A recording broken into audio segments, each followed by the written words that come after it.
마태복음 9장 9절에서 13절까지 설교하려고 했었는데 이 설교를 준비하다 보니까 이 9절 말씀 한 절을 보다 보니까 제가 전할 말씀이 너무 많아서 오늘 이 중요한 내용을 꼭 다뤄야 돼서 오늘은 9절 한 절만 보기로 하겠습니다. 성산교회가 존재하는 목적이 무엇일까요? 우리 예배 끝나시고 나가시다 보면 왼쪽으로 큰 이렇게 현수막이 이 계단 옆에 있습니다. 거기 보시면 이렇게 사명 선언문이 걸려 있습니다. 성산교회는 모든 사람을 그리스도의 건강한 제자로 삼기 위해 존재합니다. 우리 교회가 여기 토론토에 존재하는 목적입니다. 그 목적을 위해서 가는 길은 두 개인데요. 하나는 예수님의 제자로 태어나는 새가족반, 우리 교회에 우리 바나바 사역팀이 있습니다. 지금은 이제 새로 오시는 분들을 이제 새가족반에서 뭐 한 4주 정도 교육을 하고 있지는 않은데 앞으로 우리 새가족반을 바나바 팀과 함께 잘 세워서 어느 누구든 우리 교회 방문하시거나 우리 교회 오시면 이렇게 새가족반을 통해서 우리 교회가 뭘 하는 교회인지, 우리 교회 비전이 뭔지, 그리고 복음이 무엇인지 잘 설명을 드리고 또 함께 가족으로 환영하는 그런 모임을 계획을 하고 있습니다. 새가족반을 통해서 예수 그리스도의 제자로 태어나는 것. 두 번째는 예수님의 제자로 변화되는 셀 모임.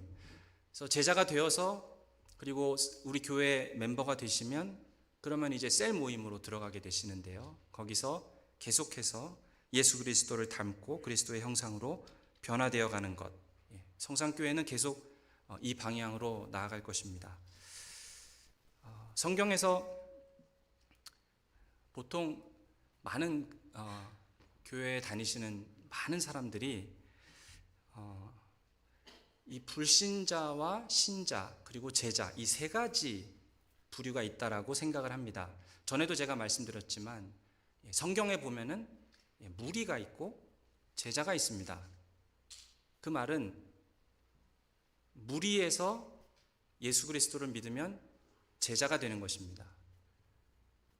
제자가 되는 것, 그리스도를 따르는 것은 선택사항이 아닙니다.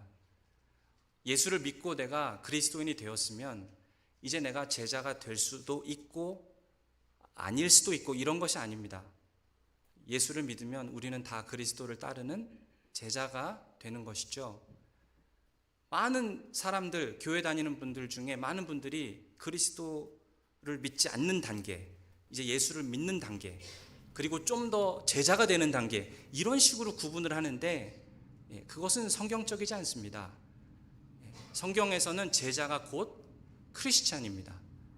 그것이 계속해서 오늘 복음서에도 계속 그런 부분을 강조하고 있습니다. 누구든지 자기가 결정해서 그리스도인이 될 수 없습니다. 어떤 분들은 내가 원할 때, 내가 선택해서 언제든지 내가 결정하면 그리스도인이 될 수 있다라고 생각을 합니다. 그런데 우리가 잊지 말아야 할 것은 하나님께서 우리를 성도로 부르시는 그 부름이 있어야만 우리는 그리스도인이 될 수 있습니다. 사랑하는 여러분, 예수님께서 여러분을 성도로 부르셨습니까? 예수님께서 여러분을 제자로 부르셨습니까?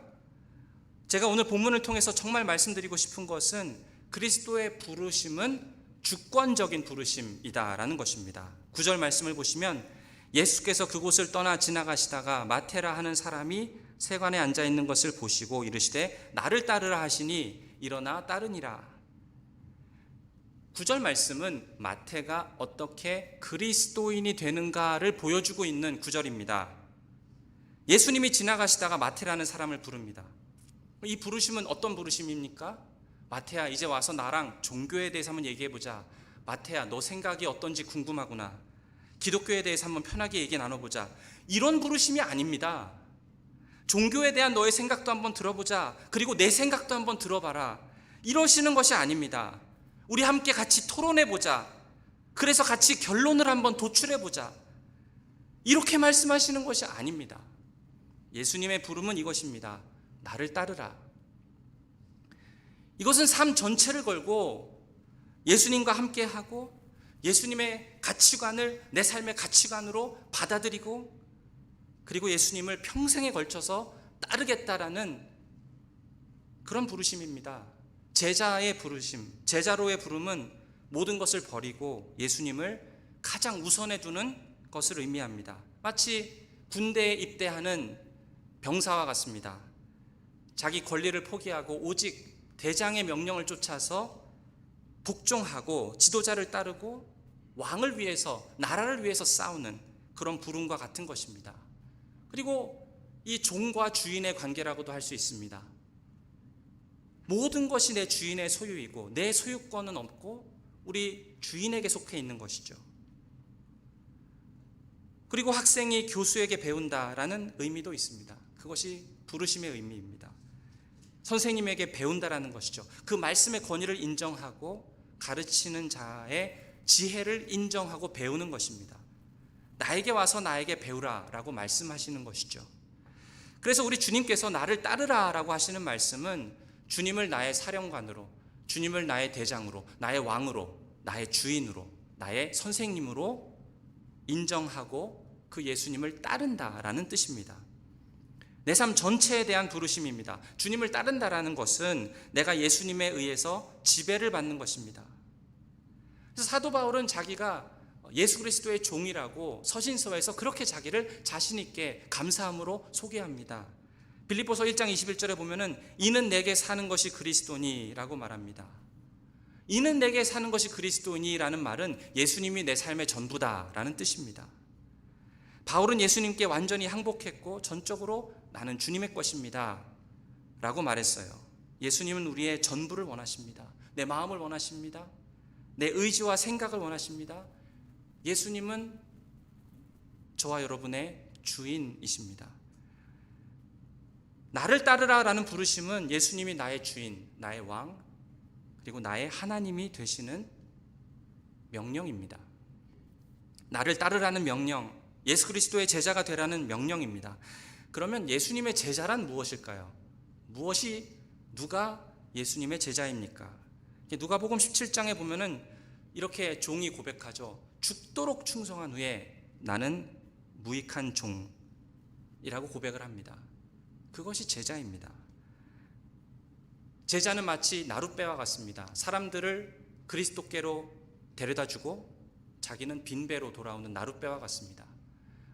나룻배 보셨죠? 강가에서 사공이 노를 젓습니다. 사람들을 태워서 저쪽 건너편까지 데려다주고 돌아올 때는 빈배로 옵니다. 우리의 제자로서의 삶이 그렇다라는 것입니다. 사람들을 그리스도께로 태워서 인도하고 우리는 빈배로 돌아오는 것이죠. 제자는 마치 영원한 본향을 향해서 걸어가는 순례자와 같습니다. 이 세상의 가치가 전부인 것으로 생각하지 않고 천국의 가치, 하늘나라의 가치를 가장 귀한 것으로 여기고 이 세상의 가치를 거기에 상대화시키는 사람, 이 세상이 전부가 아니라고 믿음으로 고백하고 발은 이 땅에 담그고 있지만 천국의 시민으로 사는 사람, 그 사람이 제자입니다. 그리고 제자는 일 중심이 아니라 사람 중심인 사람입니다. 어떤 사람은 일 중심으로 신앙생활을 합니다. 성과를 만들어내고 업적을 쌓는 일에 전력을 다합니다. 죽도록 일만 하다가 속이 까맣게 다 타버리고 나 번아웃 됐어 이럽니다. 그것이 아니라 섬기고 사역을 하고 일을 하지만 그러나 그 과정을 통해서 우리의 심령 안에 예수 그리스도와 더 가까워지는 일이 일어나는 것이죠. 사람 중심입니다. 사람을 놓치는 일이 있으면 안 됩니다. 우리와 하나님과의 관계가 멀어지는 일이 있으면 안 됩니다. 결국 성산교회의 모든 사역이 끝나고 나서 마지막에 뭐가 남아야 됩니까? 그리스도의 제자가 남아야 됩니다. 큰 건물이 남아야 되는 것 아니고 엄청난 이름이 남아야 되는 게 아니라 예수 그리스도의 제자가 남아야 됩니다. 성산교회가 지향하는 사람은 내가 왕년에 일 좀 했다, 내가 왕년에 어떤 일을 이루었다라는 그런 추억 속에서 사는 그런 사람이 아닙니다. 그런 과거의 사람이 아니라 과거의 그 사역 때문에 내가 변화되었고 지금도 그리스도 안에서 섬기지만 여전히 주님과 깊은 관계 가운데 현재 하나님과 풍성한 교제를 누리는 사람, 그 사람이 제자입니다. 너무 삶이 바빠서 우리의 내면이 황무지가 되지 않도록 조심하십시오. 자기와 하나님과의 관계에서 영적인 힘을 공급받지 못하는 사람은 결국에는 자기의 내면이 황무지가 되고 다른 사람들에게 상처를 주게 됩니다. 다른 사람이 보이는 앞에서 일을 많이 한다고 하면서 사실은 내면이 망가지는 경우들이 있습니다. 우리도 어떤 사람을 보면 야, 저 사람은 진짜 열심히 섬기고 봉사하는구나. 그러면 마음속으로 그냥 고지식하게 이렇게 믿는 경향이 있어요. 아, 그 사람은 내면 세계가 풍성하겠구나, 하나님이랑. 성경에 대한 지식이 많은 사람은 이렇게 그냥 판단을 하는 것이죠. 아, 저 사람은 하나님께 가깝겠구나. 그렇기 때문에 이런 유혹을 받습니다. 내 내면 세계를, 하나님과의 관계를 희생하면서도 어떻게 하나 겉으로 보이는 것을 좀 더 잘해보려고, 외적으로 보이는 모습에다가 더 관심을 쓰고 더 그런 사람을, 우리 자신이 외적인 활동에 더 관심을 기울이는 그런 유혹들이 우리에게 늘 있다라는 것입니다. 그러나 예수님의 제자는 일 중심이 아니라 사람 중심입니다. 사람을 사랑하고 사람을 섬기고 사람이 하나님과의 관계 안에서 그 심령과 내면이 하나님과의 교제 가운데 풍성해지는 사람. 그런데 거기서 멈추면 안 됩니다. 그리스도의 제자는 사람 중심이 아니라 하나님 중심입니다. 하나님 중심으로 나가야 됩니다. 교회가 사람만 강조하면, 섬기고 사랑하고 그리고 케어받고 이런 것만 강조하면 나중에 어떤 사람이 남냐 하면은 아주 이기적이고 그리고 달라고 하는 사람만 남게 됩니다. 공동체는 온데간데 없고 무수한 모래알들만 남게 되는 그런 교회가 될 가능성이 있습니다. 그리스도인의 존재 이유는 나의 만족이 아닙니다. 그리스도인의 존재 이유는 하나님의 만족, 하나님의 기쁨, 하나님의 영광입니다. 그래서 모든 교회의 중심에 무엇이 있어야 되는가? 말씀이 있어야 됩니다. 우리가 모일 때마다 그 중심에 무엇이 있어야 됩니까? 말씀이 있어야 됩니다. 말씀 중심이 아니면 어떻게 됩니까? 그냥 모이고 나서 뭐가 남습니까? 아, 우리 너무 친했어. 아, 그때 그 셀그룹 우리끼리 너무 좋았어. 그것만 남습니다. 사실 남는 게 없는 것입니다. 말씀이 남아야 됩니다. 말씀 중심이 되어야만 그 셀그룹, 그 새가족반, 그 T 공동체 학습, 그것이 의미가 있어지는 것입니다. 말씀이 없는 성도 간의 교제는 공허하게 됩니다. 남는 것이 없습니다. 그냥 우리 친했어, 기억만 있습니다. 그렇기 때문에 제자가 된다는 것은 일 중심이 아니라 사람 중심이고, 더 나아가서 사람 중심이 아니라 하나님 중심으로 나아가야 됩니다. 사람이 첫째가 아니라 하나님을 첫째로 두는 사람이 바로 그리스도의 제자입니다. 그래서 예수님을 따를 때에는 내 생각을 내려놔야 됩니다. 우리는 모두 각자의 생각을 갖고 있습니다. 삶에 대한 생각, 우리 자신에 대한 생각, 그리고 내가 알고 있는 신에 대한 이해, 기독교에 대한 이해, 그리스도에 대한 이해, 이런 것들을 다 나름대로 가지고 있습니다. 우리 각자 이런 의견들이라는 것을 가지고 있습니다. 그런데 예수님께서 나를 따르라라고 하실 때에는 내 생각, 내 이성, 내 경험, 이거 내려놓는 것입니다. 그리고 내 생각만 내려놓는 것이 아니라 다른 사람의 가르침도 내려놓아야 됩니다. 무슨 말이냐면 예수님께서는 너희가 서기관과 바리새인들의 가르침을 듣지 말라라고 했습니다. 그 가르침을 내려놓으라는 것이죠. 마찬가지로 저와 여러분에게도 세상 사람들이 나에 대해서 뭐라고 하는지, 이 세상이 어떤 가치 속에서 사는지, 이 시대가 무엇을 요구하는지 우리한테 계속 요구하고 계속 들으라고 합니다. 다른 종교에서 뭐라고 말하는지. 근데 예수님은 그거 내려놓으라는 것입니다. 그거 듣지 말라라는 것입니다. 예수님의 제자는 세상의 말을 듣지 않고 오직 예수님의 말을 들어야 됩니다. 예수님께 영향을 받아야 됩니다. 세상은 말합니다. 천국에 이르는 길은 많다. 유교도 있고 힌두교, 불교, 이슬람교, 기독교, 어느 길이든 예수님한테 가면 되는 거 아니냐. 그러나 예수님 말씀하십니다. 요한복음 14장 6절에 예수께서 이르시되 내가 곧 길이요 진리요 생명이니 나로 말지 않고서는 아버지께로 올 자가 없느니라. 요한과 베드로와 야고보가 예수 그리스도를 전파하다가 붙잡혀서 사내들인 공의회 앞에 섰습니다. 신문을 당하는데 이들이 담대하게 외쳤습니다. 사도행전 4장 12절에 보니까 다른 이로서는 구원을 받을 수 없나니 천하 사람 중에 구원을 받을 만한 다른 이름을 우리에게 주신 일이 없음이라 하였더라. 다른 이름을 우리에게 주시지 않았다라는 것이 예수님의 가르침입니다. 19절 말씀을 보면 하나님 앞에서 너희의 말을 듣는 것이 하나님의 말씀을 듣는 것보다 옳은가 판단하라. 제자들은 사람의 말을 듣지 않고 하나님의 말씀을 듣겠다, 이것이 옳다라고 담대하게 말합니다. 세상에서는 동성연애를 하라고 부추깁니다. 같은 성끼리 결혼할 수 있다라고 합니다. 그러나 성경은 하나님께서 창조하실 때에 남자와 여자를 창조하셨다라고 하셨습니다. 그것이 창조의 섭리입니다. 하나님께서 다른 종류의 성을 창조하신 적이 없습니다. 그런데 이 세상에서는 뭐라고 합니까? 다른 종류의 성이 존재한다라고 주장을 합니다. 내 느낌에 내가 남자 같으면 남자가 되는 것이고, 내 느낌에 내가 여자 같으면 여자가 되는 것입니다. 그것들을 가르칩니다.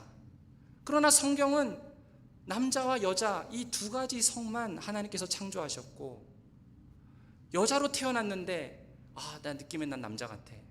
그러면 그 사람을 남자라고 불러야 됩니까? 여자라고 불러야 됩니까? he라고 해야 됩니까? she라고 해야 됩니까? 하나님께서 실수하지 아니하시고 그 사람에게 여자로서 태어나게 하셨다면 그 사람은 여자인 것이죠.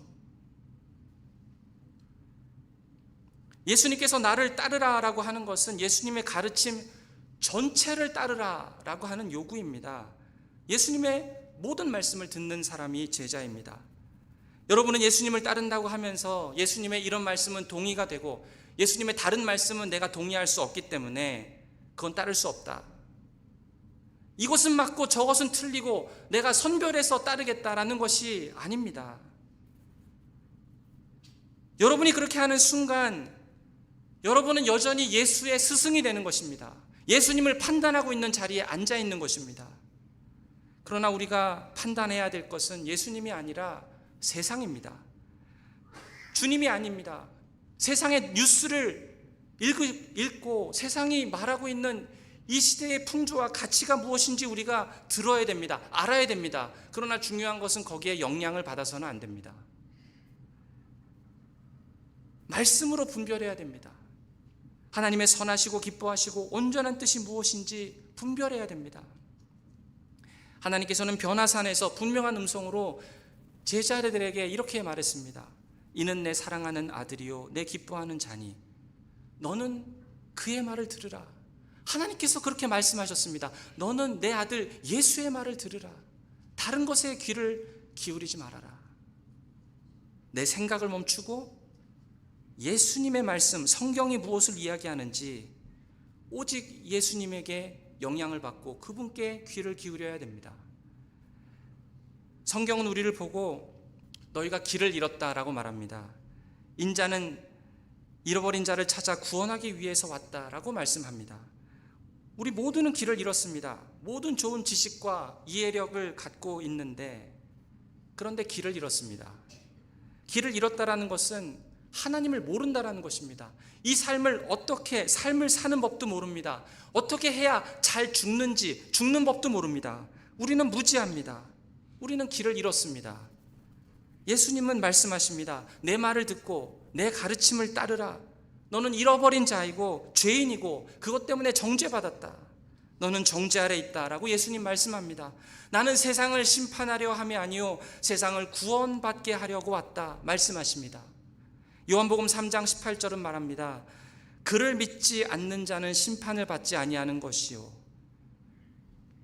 그를 믿는 자는 심판을 받지 아니하는 것이요 믿지 아니하는 자는 하나님의 독생자의 이름을 믿지 아니하므로 벌써 심판을 받은 것이니라. 예수님은 우리가 잃어버리고 정죄받았을 뿐만이 아니라 죄와 악의 권세 아래 있고 우리가 사탄의 지배 아래 있다라고 말합니다. 그런데 우리가 하나님께 용서를 받고 하나님과 화해해서 하나님의 자녀가 될 수 있는 유일한 방법이 있다라고 말씀하십니다.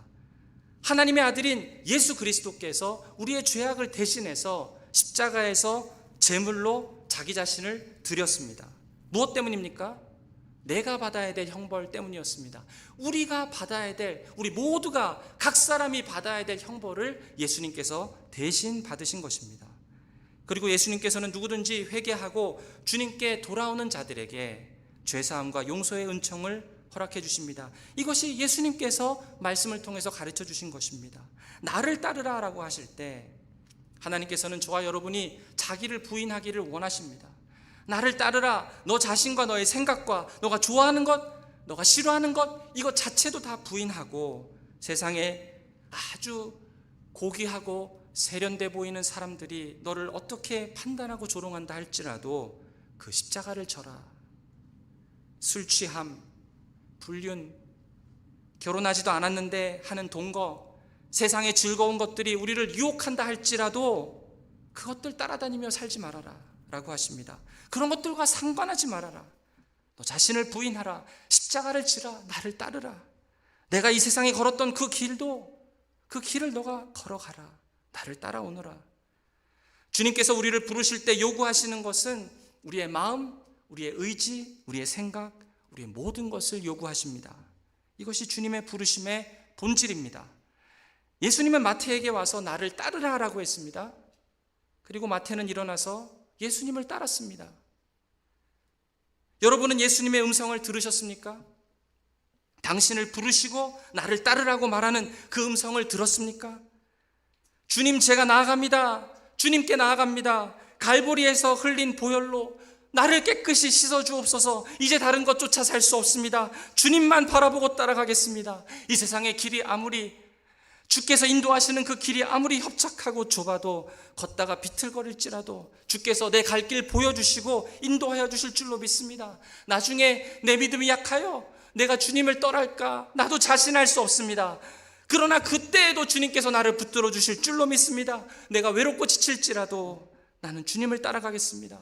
사랑하는 친구들이 나를 조롱하고 나를 버리고 가족들이 나를 몰라준다고 해도, 적들이 나를 위협하고 내 영혼을 뒤흔든다 해도 주님 믿음으로 승리하겠습니다. 주님 붙잡겠습니다. 나의 충성을 주님께 올려드립니다. 주님만 따르겠습니다. 그렇게 주님께 말씀하십시오. 그렇게 따르시기를 축원드립니다. 주님을 따르는 것이 오늘 설교의 첫 번째 포인트입니다. 주님을 따르십시오. 두 번째는 우리가 주님을 따르는 자가 되었다면 나 혼자 따라가는 것이 아니라 제자를 삼으십시오. 예수 그리스도의 제자를 삼으시기 바랍니다. 사람들을 사랑하시고 그 사람을 향해서 기도하시고 그들을 품고 그들을 섬기고 말씀으로 함께 교제하고 같이 가르치고 천국 가는 길 손잡고 같이 가십시오. 저는 오늘 본문 말씀을 보면서 정말 이상하다고 생각한 부분이 하나 있습니다. 예수님께서 왜 마태를 부르셨는가? 예수님의 주변을 보십시오. 무리가 몰려들고 예수님 주변에 열광하는 사람들이 늘 몰려 있었습니다. 예수님 때문에 기뻐하는 사람들이 있었습니다. 예수님 때문에 신기하게 생각하는 사람들이 있었습니다. 예수님한테 관심이 많은 사람들이 있었어요. 서기관들도 그랬고 무리들도 그랬습니다. 그런데 예수님께서 제자를 삼으실 때 그 사람들 중에 한 명을 택하셔서 부르신 게 아니라 지금 누구를 부르고 있냐면은 마태를 부르고 있습니다. 마태는 누구입니까? 세리입니다. 마태는 죄인입니다. 마태는 예수님한테 요만큼도 관심이 없는 사람입니다. 늘 바쁜 사람입니다. 늘 세금 징수하는 일에 매몰되어 있는 사람입니다. 예수님이 옆에 지나가도 관심도 없던 사람이었습니다. 근데 그런 사람을 예수님께서 찾아가서 부르십니다. 왜 마태 같은 사람을 부르셨을까? 예수님한테 관심 있어하고 예수님 주변에 열광하면서 몰려드는 그런 무리들이 여기 한참 있는데 이 사람들 중에 한 사람을 부르는 게 아니라 왜 마태를 부르셨을까? 근데 더 놀라운 게 있습니다. 마태가 그런 예수님의 부르심을 듣고 진짜 따라 나섰다라는 것이죠. 9절에 보니까 일어나 따르니라. 근데 이 병행 구절인 누가복음에 보면은 이렇게 말합니다. 그가 모든 것을 버리고 일어나 따르니라. 마태가 예수 그리스도를 따른다라는 그 결정은 그냥 한번 쫓아가 보겠다라는 것 아닙니다. 그냥 한번 저녁 집회 한번 참여해 보겠다 이런 것이 아닙니다. 마태는 지금 심각합니다. 돈을 우상으로 섬기던 이 너무나도 바쁜 세리 마태, 왜 예수님한테 관심이 없고 살았을까요? 돈이 너무 좋았어요. 그렇게 살던 마태가 모든 것을 버려두고 예수님을 주님이라고 고백하면서 그냥 지나가다가 예수님이 불렀는데 갑자기 자기 삶을 드리고 따라가기 시작하는, 이게 너무 신기하게 보였어요. 어떻게 이게 가능하지? 예수님은 머리 둘 곳도 없는 분입니다. 주변에 늘 논쟁하고 비난하는 사람들이 들끓었고요. 그냥 가난한 순회 전도자일 뿐인 그 예수를 왜 이렇게 돈도 많고 가진 것 다 가지고 있고 자기 삶에 매몰되어서 살던 이 사람이 어떻게 갑자기 예수를 따를 수 있지? 제가 지금까지 제자가 누군지 말씀드리지 않았습니까? 진지하게 따랐던 것입니다. 예수님을 나의 삶의 사령관으로, 나의 왕으로, 나의 주인으로, 나의 선생님으로 진실되게 따랐다는 것입니다. 예수님께서 아무 관심도 없어하는 마태를 부른 것도 신기하지만, 그렇다 그래서 마태가 그 예수님을 전심으로 따른 것도 더 놀랍습니다. 이 본문을 보면서 우리가 뭘 배울 수 있을까요? 예수님의 부르심은 완전히 주권적이라는 것입니다. 예수님의 부르심은 권세 있는 부르심입니다. 예수님께서 부르실 때 어느 누구도 그것을 거역할 수 없을 정도로 그 권세와 그 힘을 가지고 실수 없이 사람을 부르십니다. 마태는 저항할 수 없는 은혜로 부름을 받았습니다. 하나님께서 그리스도를 통해서 우리에게 은혜를 주실 때 그것은 어떤 인간도 저항할 수 없는 은혜입니다. 이것을 알아야 됩니다. 마태에게 일어난 일은 야고보, 요한, 베드로, 안드레, 그리고 저와 여러분에게 동일하게 일어났던 일입니다. 그리고 그리스도를 따르기 위해서 나섰던 모든 사람들에게 일어났던 일입니다. 고린도후서 4장 6절에 보시면 어두운 데에 빛이 비치라 말씀하셨던 그 하나님께서 예수 그리스도의 얼굴에 있는 하나님의 영광을 아는 빛을 우리 마음에 비추셨느니라. 마태가 예수님을 만나고 예수님의 그 명령을 들었을 때에 그는 하나님의 강력한 부르심을 경험했습니다. 구원에 대한 예수님의 부르심은 주권적입니다. 너무 효과적이어서 실수가 없습니다. 예수님께서 나를 따르라 라고 하시면 누구든지 그 부르심에 순종할 수밖에 없습니다. 예수님께서는 나병 환자에게 깨끗함을 받으라 라고 했을 때 나병 환자는 깨끗함을 입었습니다. 예수님께서 중풍병자에게 일어나 걸으라 라고 했을 때 그 중풍병자는 일어나 걸었습니다. 예수님께서 마태에게 찾아오셔서 나를 따르라 라고 했을 때 마태는 예수를 따랐습니다. 이것은 기적입니다. 우리가 8장과 9장에서 많은 기적들을 보고 있지만 이 모든 기적보다도 더 큰 기적이 한 사람의 마음이 변화되어서 자기의 삶을 그리스도께로 드리고 따르는 것. 그래서 제1부흥운동을 이끌었던 조나단 에드워드는 이렇게 말했습니다. 하나님께서 온 우주를 창조하신 그 기적보다 더 놀라운 기적은 한 사람의 영혼이 주님께로 돌아오는 것이다.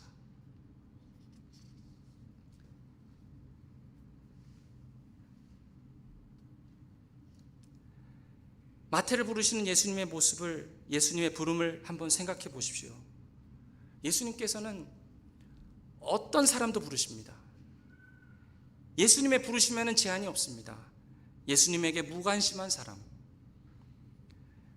사람의 눈으로 볼 때 전혀 자격이 없어 보이는 사람, 합당하지 못해 보이는 그런 죄인을 주권적으로 부르시는 분이 우리 예수님입니다.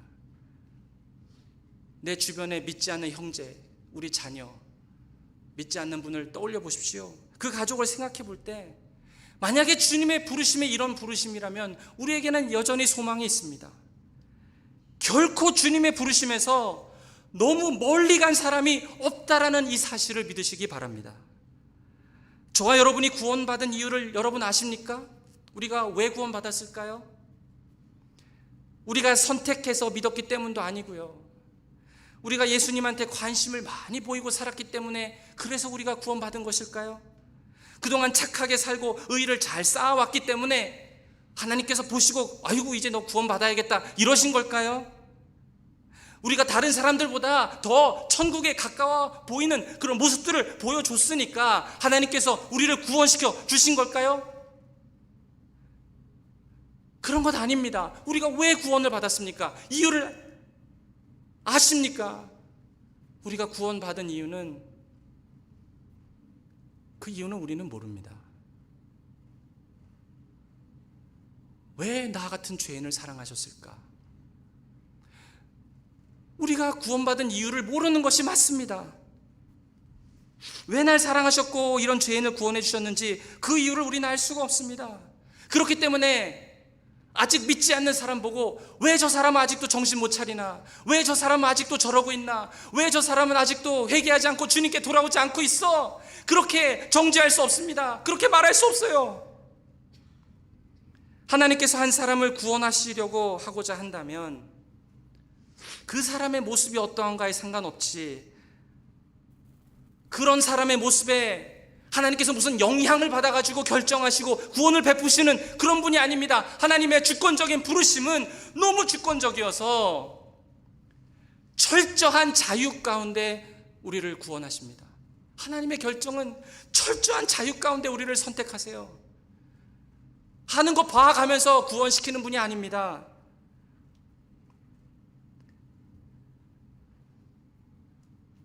우리의 어떤 모습이, 우리의 어떤 반응이 하나님의 결정에 영향을 줄 수가 없습니다. 저 사람은 예수님한테 관심이 많고 교회에도 가끔 오고 늘 기독교에 호의적이고 이제 나오겠다라고 말도 하니 이제 곧 예수를 믿겠구나. 그거는 모르는 일입니다. 오늘 성경에 나와 있지 않습니까? 무리들을 보십시오. 무슨 예수님을 연예인 취급했습니다. 예수님 주변에 늘 관심을 가지고 그 옆에 몰려들고 막 믿을 것처럼 예수님께 달려드는 사람들, 예수님이 기적을 일으킬 때마다 그것 때문에 열광하는 사람들. 근데 성경에 보면 이 무리들, 호클로스라는 이 무리들이 예수님한테 돌아왔다라는 기록이 전혀 없습니다. 오히려 이 무리들은 나중에 예수 그리스도를 십자가에 못 박은 사람들로 나중에 나옵니다. 끝까지 주님을 믿지 않았어요. 그런데 마태와 같은 사람은 주님이 부르시니까 바로 순종하고 믿습니다. 정말 예수님한테 무관심했던 사람, 돈의 우상에 빠져서 그저 바쁘게 살았던 사람, 요만큼도 교회에 관심도 없던 그런 사람이 예수님께서 구원하시고자 하니까 예수님을 따르고 있지 않습니까? 바로 순종하고 믿습니다. 마태의 무관심이 예수께서 구원하시고자 하는 그 결정에 조금도 영향을 주지 못한 것이죠. 사랑하는 여러분, 여러분이 정말 사랑하는 그 어떤 분이 아직도 하나님 나라에 대해서 무관심해 보입니까? 하나님 나라에서 너무 가장 멀리 떨어져 있는 것처럼 보이십니까? 그렇게 보이는 것 때문에 절대로 실망해서는 안 됩니다. 내가 사랑하는 어떤 그 식구가 하나님한테 무관심해 보인다 할지라도 그렇다라고 해서 하나님께서 그 사람한테 무관심하다라는 증거가 아닙니다. 여러분이 아는 그 어떤 불신자라 할지라도 그 사람이 기독교를 싫어한다라고 한들 아니면 평판이 안 좋든 그 어떤 사람이라 할지라도 주님께서 부르시는 그 한 번의 부르심, 그만큼만 지금 멀어져 있는 것입니다. 너무 멀리 떨어져 있는 것 같습니까? 하나님께서 부르시는 그 한 번의 주권적인 그 부르심만큼만 그 사람은 주님과 멀어져 있는 사람임을 믿으시기 바랍니다. 우리가 그래서 기도해야 됩니다. 그러니 추수하시는 우리 주님께 기도하십시오. 사람을 구원하시는 능력이 많으신 그 하나님께 기도하십시오. 하나님께서 부르시는 그 사람은 반드시 실수하지 아니하고 하나님 구원하시는 능력이 있습니다. 그래서 우리가 기도해야 됩니다. 사랑하는 여러분, 지난 1월에 우리 EM의 한 성도분이 와서 교회에 가끔씩 나오기 시작했는데 이 성도분이 가정에 어려움이 있었습니다. 어머니가 암에 걸리시고 그 어머니도 뭐 한 달에 한 번 교회 갔던 분인 것도 아닌 것 같고요. 그렇게 어머니가 이제 교회를 안 나가시니까 자기도 어느 교회를 갈까 하다 이제 우리 교회로 온 친구였습니다. 그런데 정말 기도 가운데 우리 EM 성도들이 같이 모여서 기도할 때 그 어머님의 암이 어느 날 갑자기 치유됐다는 얘기를 들었어요. 그리고 이번 8월에 EM 수련회를 다녀오고, 그리고 다녀와서 저한테 전화를 했어요. 목사님, 지난주 예배도 참석했는데 제가 세례받고 싶어요. 저는 그 이야기를 듣고 한 사람이 주님께 돌아오는 것이 정말 하나님께서 하시는 일이구나 라는 걸 다시 한번 생각하게 되었습니다.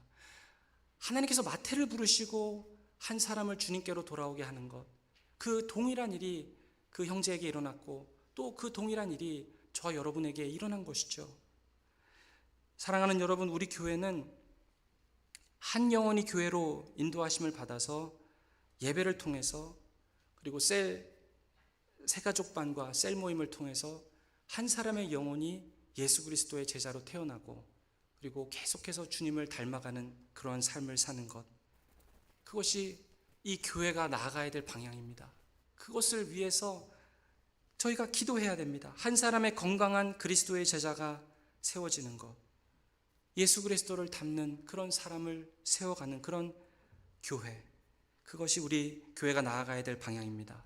성산교회는 모든 사람으로 그리스도의 건강한 제자를 삼기 위해서 존재합니다. 주님 오시는 날까지 주님의 제자 삼는 일을 계속해서 감당하시는 저와 여러분 되시기를 축원드립니다. 우리 같이 기도하시겠습니다.